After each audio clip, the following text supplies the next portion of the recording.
Canadien de Prévision des Ouragans, warning preparedness meteorologist with the Canadian Hurricane Centre.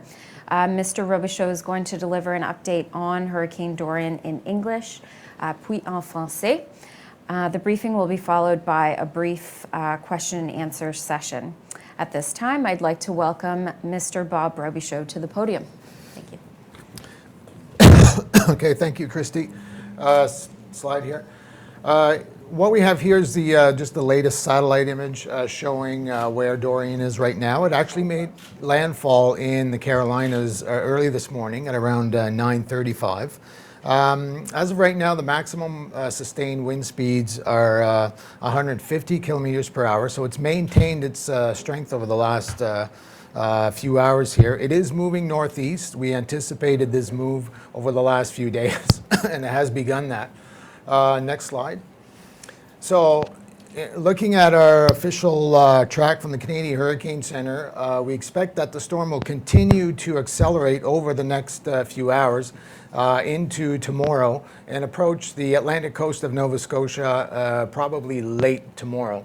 And right now, this is the latest track that we have from the Canadian Hurricane Centre. Our forecasters are looking at some of the new data, and what we might end up doing is nudge that track a little bit farther to the west, but it is going to look something very similar to this. But I'll also go to the next slide, please. The red lines here basically indicate the range of possibilities of where this storm is going to go. 24 hours out, we're still looking at errors involved in track forecasting that are about 80 kilometers. So basically that means, given the angle of approach, that means that potential track anywhere from western Nova Scotia to Cape Breton is still on the table. Next slide. So this is just a representation of where the strongest winds are going to be. In this case, this represents the probability of tropical storm force winds. And right now, we expect the strongest winds with Dorian as it approaches Nova Scotia to be in the western part or the eastern part of Nova Scotia. What we're going to see with Dorian is also a band of stronger winds from the southwest as the storm goes by. So that's also going to affect southeastern New Brunswick into Prince Edward Island as well, and then up into Newfoundland and Labrador as we get into Sunday. Next slide, please. So this is just a representation of the expected rainfall, or the model output for rainfall associated with Dorian. So what we're looking at now is anything to the left of the track. That's where the heaviest rain is going to fall. We're expecting anywhere around 50 to 100 millimeters, with potentially reaching 150 millimeters in some localized area. So that's the latest on Dorian as we stand. If you want to go back, and we'll do the whole thing in French again.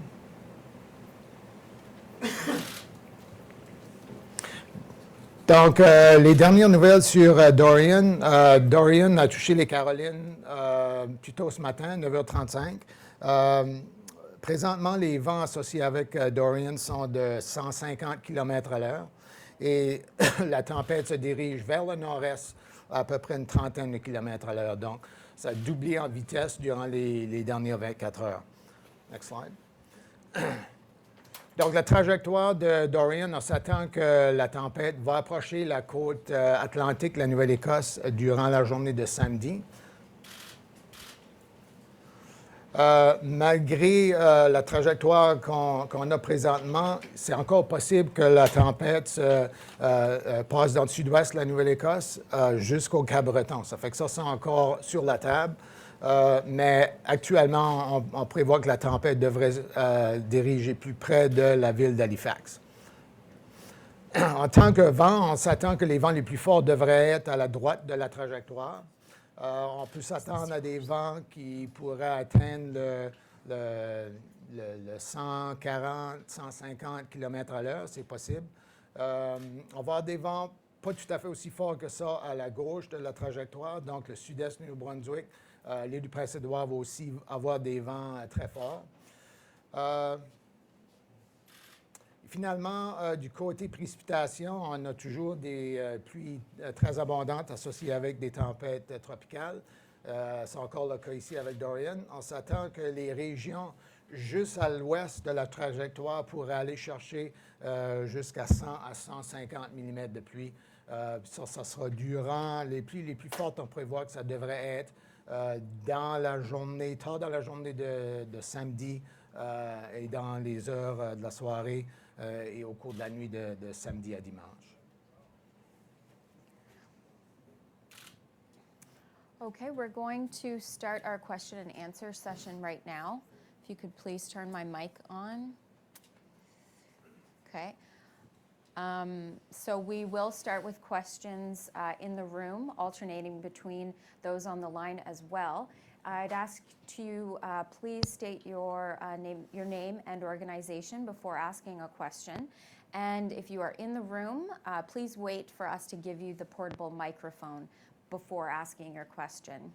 All right, so we'll go to a question in the room right now. Une question dans la salle, s'il vous plaît. Okay, microphone to the lady right here. Microphone. Okay. Hi, Taryn Grant with Star Metro. What kind of comparisons can you make to historical storms that have hit Nova Scotia in the past? Sorry, can you repeat that? What comparisons can you make between Dorian and storms that have hit Nova Scotia in the past? This one is certainly going to be up there in terms of impacts. We know what kind of impacts that we get with winds of over 120 kilometers per hour this time of year with all the leaves on the trees. So what we should expect are things like uprooted trees, broken trees. That may result in extended power outages.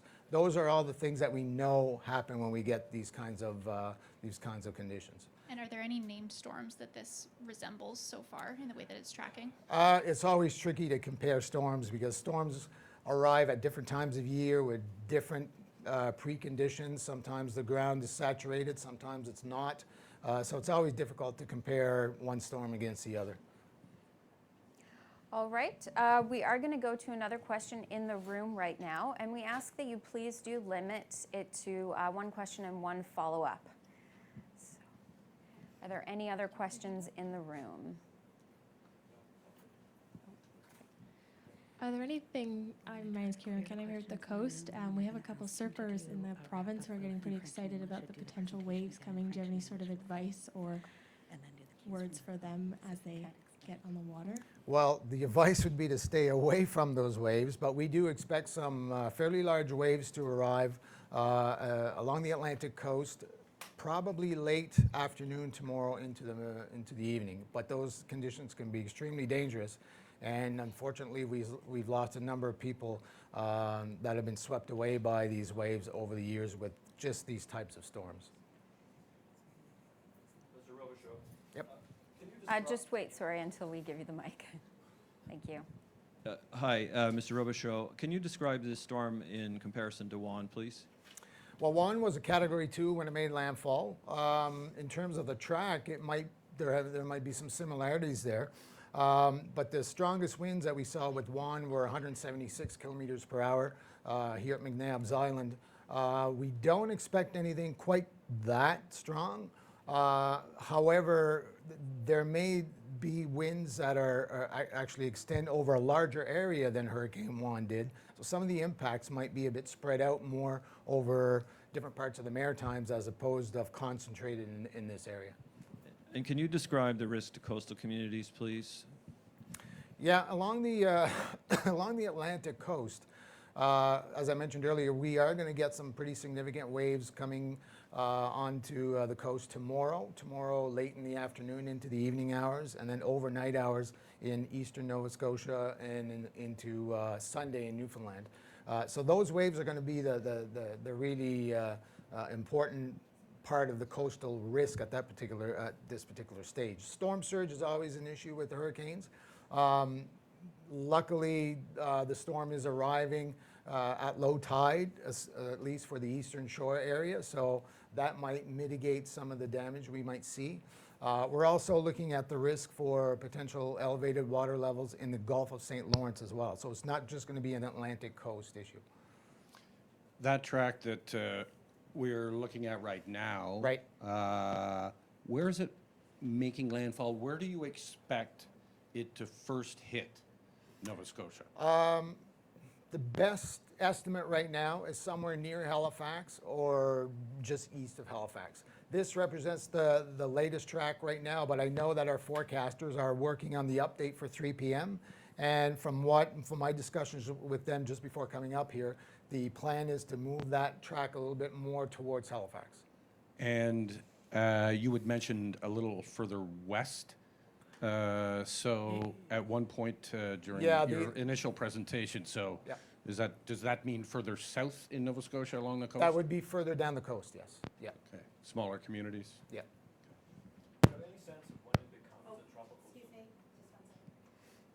Can you describe when it becomes a tropical storm versus a hurricane? A tropical storm, well, in this track, it's going to be, we expect it to make landfall as a hurricane. And then we expect it to move towards Newfoundland into the Gulf of St. Lawrence and then become a post-tropical storm at that particular stage. But it will be a hurricane strength post-tropical storm, meaning we still have hurricane force winds associated with that storm as it's moving up there. So when we're talking about tropical versus post-tropical, all we're talking about is the structure of the storm. We're saying nothing about how severe it can be. Okay. Okay, we're going to move to another question in the room. La région de Maria Guimond, Radio-Canada, la région a été aussi victime d'une sorte de grande averse la semaine dernière avec Erin. Est-ce que les pluies aujourd'hui, les grandes vagues que vous avez mentionnées peuvent encore avoir un impact puis peut-être même causer d'importantes inondations? À quoi on doit s'attendre? Oui, du côté des vagues, pas tellement. Ce qu'on parle de comparaison avec ce qu'on a eu la semaine passée. Mais si on regarde les régions qui sont plus à risque d'avoir le plus de précipitations, c'est les mêmes régions qui ont été affectées par Erin la semaine passée. Donc, c'est certainement, ça va être une zone à surveiller, l'ouest de la Nouvelle-Écosse, la vallée de l'Annapolis. C'est là qu'on prévoit les pluies les plus abondantes. Si on a une trajectoire comme qu'on l'a présentement.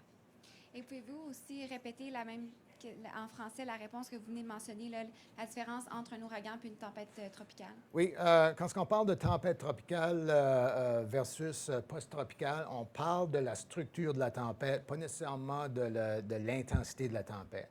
Donc, on prévoit que Dorian va arriver sur la côte de la Nouvelle-Écosse comme un ouragan, mais se transformer en tempête post-tropicale, mais de force d'ouragan. Ça fait qu'on parle quand même d'une tempête très intense qui va se diriger vers Terre-Neuve. Merci. How many hurricanes have made landfall in Nova Scotia, and what was the most recent one? The most recent one was Earl in 2010. I don't have the number off the top of my head of how many, but there have been many over the years. And the database goes back to the 1800s, 1842, I believe. What would be the frequency? We tend to get tropical weather systems affecting Canada in one way or another, usually about once a year on average. This year we're already at 2. We typically have about 2 to 3 that actually enter our Canadian Hurricane Center response zone, which is a much larger area covering some of the offshore areas as well. Jesse Thomas with Global News. I know some people are scrambling to get their amenities. Some people have been downplaying the storm, but can you give us, again, a timeline when we expect to see landfall? Yeah, I have to make the distinction between landfall and when the impacts are going to start to occur. I think we're going to start to see the winds start to increase tomorrow morning in western Nova Scotia. That should propagate across the province late morning into the afternoon hours. So we're looking at a fairly nasty late afternoon over much of the southern Maritimes. Then the really strong winds will arrive with the center of the storm, which should be in the evening to overnight hours. So the worst conditions should happen tomorrow night. Can you talk about the effect, if any, of climate change on the intensity of storms like this? Well, where the science is right now with respect to climate change and tropical cyclones is that we may end up in slightly stronger storms in a warmer climate, but the frequency might not be quite as high as it is now. So that's kind of where things lie with that. Again, waters and the warmth of the waters, the coolness of the waters, is that are we a little bit warmer or not this year? It is a little bit warmer out there now, and it looks like the track might actually move over one of those patches of warm water, which would explain partially why we have such a strong storm when it arrives tomorrow. Is that a climate change matter? No, we usually get these warm eddies that form in the ocean over the course of the year, and they might migrate towards us and then move away, that sort of thing. It's just a timing thing in this particular case.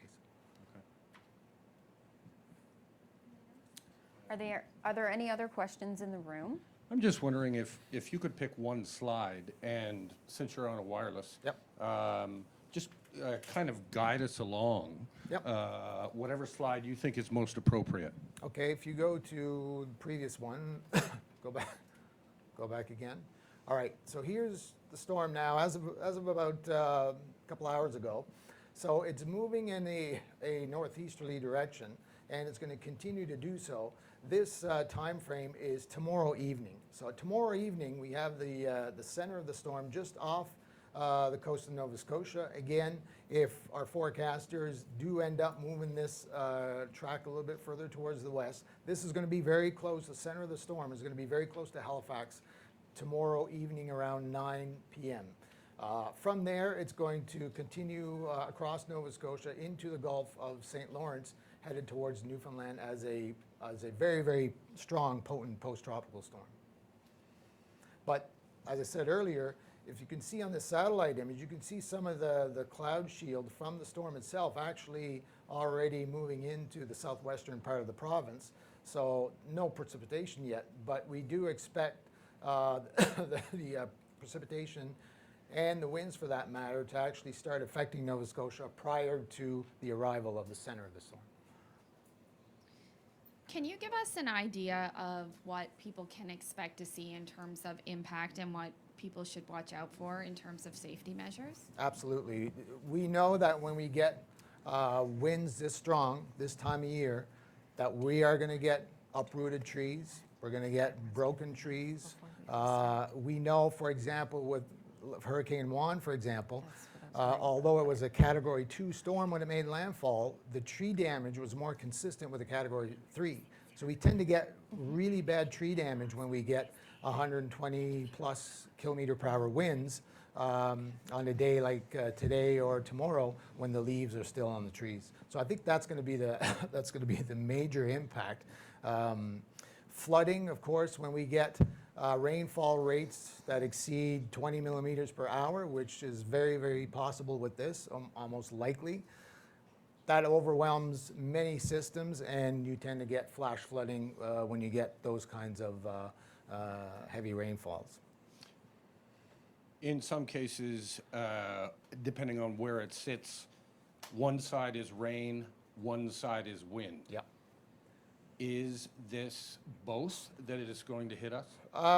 Very good question. We are going to see a kind of dissection between the wind and the rain hazard. The rain is definitely going to be on the left-hand side of the track, wherever that track ends up being.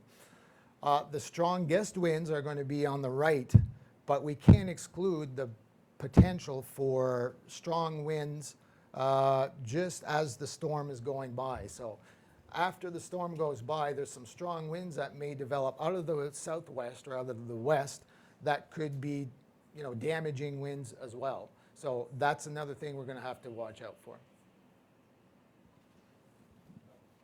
The lifeline is the Chignecto Isthmus. Yep. Is it okay in this case? Is the tidal surge such that it's not going to overcome the Trans-Canada? Yeah, based on this track, we wouldn't expect issues there with that, no. If this was further west, then like going up the Bay of Fundy, that might be a different story. But for now, with this track, that area should be fine. Just a question, hypothetically, do you expect this to affect the bridges here?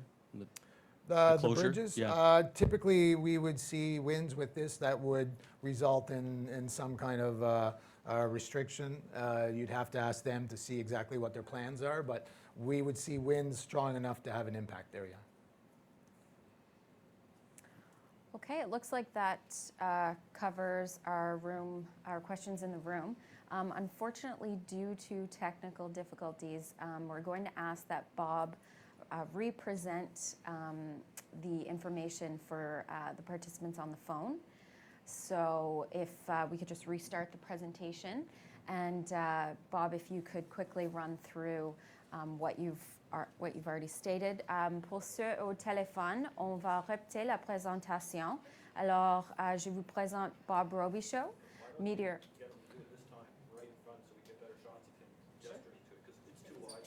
Yeah. Okay. All right. All for bonuses. So in both languages? Yes, please. Okay. So as of earlier today, Dorian made landfall in the Carolinas as a Category 1 hurricane. It has started this move towards the northeast, which we've been anticipating now for a few days. It is accelerating towards the Maritimes. Next slide. So right now, the track that we have here at the Canadian Hurricane Center is for the storm to make landfall along the Atlantic coast of Nova Scotia during the evening hours